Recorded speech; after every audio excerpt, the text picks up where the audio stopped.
আম্মা বেঁচে থাকতে না হলেও এই ব্যাগের সাথে ৩-৪ টা ব্যাগ হতো।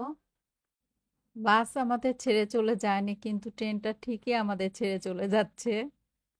রুনাকে ফোন করে বলেছি নওগাঁ থেকে দই মিষ্টি এনেছি, আয় এসে খেয়ে যা। আসসালামু আলাইকুম। আজকে সকালবেলা রেডি হয়ে ঢাকার উদ্দেশ্যে রওনা দিয়েছি। এখন যাচ্ছি আমরা বাস স্ট্যান্ডে। নওগাঁর রিক্সাগুলো ভালোই বড়। আমরা ৩ জন পিছনে বসেছি আর ভাইয়া সামনে বসেছে।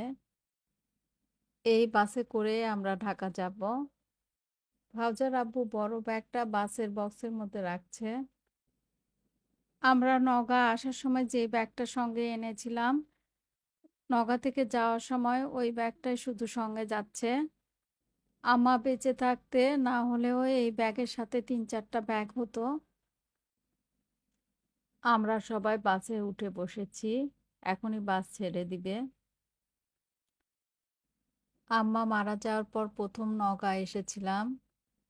নওগাঁয় ঘুরে বেরিয়েছি ঠিকই, কিন্তু মনের মধ্যে একটা কষ্ট থেকেই গিয়েছে। নওগাঁ ছেড়ে চলে যাচ্ছি, আবার কবে আসবো জানি না।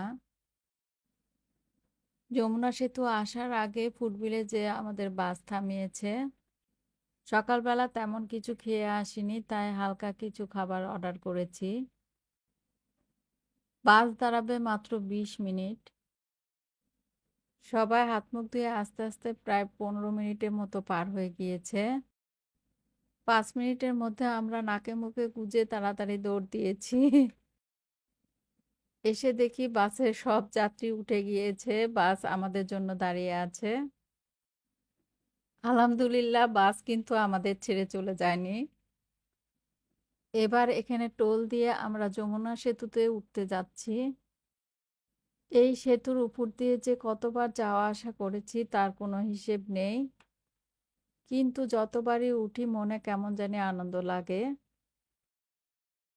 বাস আমাদের ছেড়ে চলে যায়নি কিন্তু ট্রেনটা ঠিকই আমাদের ছেড়ে চলে যাচ্ছে। এই যে আমরা ৭ সমুদ্র পার হয়ে চলে এসেছি আমাদের ব্যস্তময় শহরে। নওগাঁ থেকে আসার সময় দই মিষ্টি এনেছি। সবার প্রথমে ওই প্যাকেটটাই খুলে নিচ্ছি, কারণ যে গরম পড়েছে এগুলো তাড়াতাড়ি ফ্রিজে রাখতে হবে, নইলে নষ্ট হয়ে যাবে। মিষ্টান্ন ভাণ্ডারের ওরা খুব সুন্দর করে প্যাকিং করে দেয়, কোনো কিছুই নষ্ট হয়ে যায় না। গরমের দিনে এগুলো ফ্রিজে রেখে ঠান্ডা ঠান্ডা খেতে অনেক মজা লাগবে। রুনাকে ফোন করে বলেছি নওগাঁ থেকে দই মিষ্টি এনেছি, আয় এসে খেয়ে যা। ইনশাল্লাহ দেখা হবে নেক্সট ব্লগে। সবাই ভালো থাকবেন।